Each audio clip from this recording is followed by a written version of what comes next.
There's some interesting debate about Prince Harry and about whether or not it's acceptable for him to stay away from Britain, but to allow his children to make their own decision when they are old enough to either be full-time working royals or to remain in California.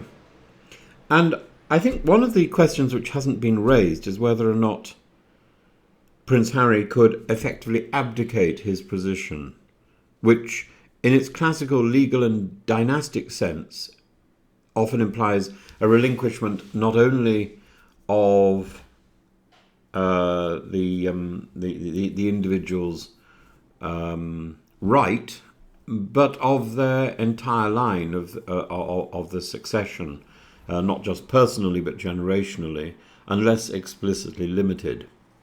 So the British president in 1936, when King Edward VIII abdicated the throne to marry Wallis Simpson, His Majesty's Declaration of Abdication Act 1936 was passed, and crucially the act removed Edward and his descendants, though there were none, from the line of succession. His brother became George VI, and the crown passed not to Edward's hypothetical children, but down the new line. Edward was granted the title Duke of Windsor, but denied the style Royal Highness for his wife and any potential offspring. The implication is that abdication in England was treated as a full severance from the dynastic claim, and Edward didn't simply defer to his brother, but extinguished his line's claim to the throne. In monarchies, abdication has historically been viewed as a comprehensive forfeiture. This reflects two core assumptions. The monarch's role is dynastic and not personal. Thus, an abdication breaks the family succession chain. And succession is linear and legal. It's not elective or contractual. So once a branch is pruned, it is not so easily grafted back. The continental examples, however, are different. The Dutch monarchs have abdicated several times, Queen Beatrix in 2013, but here the abdication passed the crown to the heir and doesn't remove heirs from the line. This is a controlled transfer, not a severing of ties. King Juan Carlos abdicated in 2014 in favour of his son Philippe VI.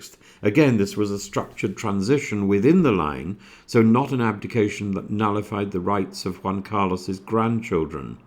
The key difference here, in these cases, abdication was vertical and immediate, designed to preserve dynastic continuity. Prince Harry's departure, however, was elective, partial, and without succession function, more akin to Edward VIII and Juan Carlos, and the question is whether it could be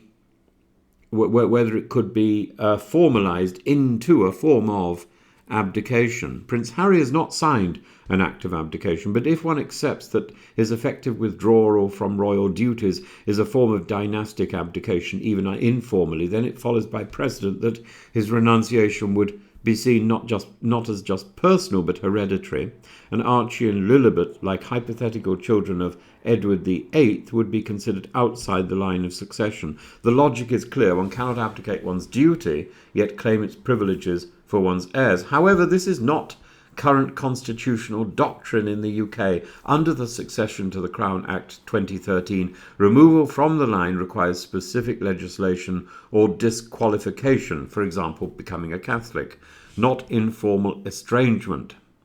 In principle, abdication severs the dynastic branch, as with Edward VIII. It can mean, therefore, the removal of children from succession. In practice, unless as a formal instrument or act of Parliament, Prince Harry and his children remain in the line of succession, albeit unlikely to inherit. But if monarchy is about both symbol and structure, then the symbolic abdication by Harry ought logically to apply to his heirs, if consistency with history is desired. This is an unresolved tension. Harry wants to opt out of duty but retain dynastic dignity for his offspring. History suggests the two things are not easily separated.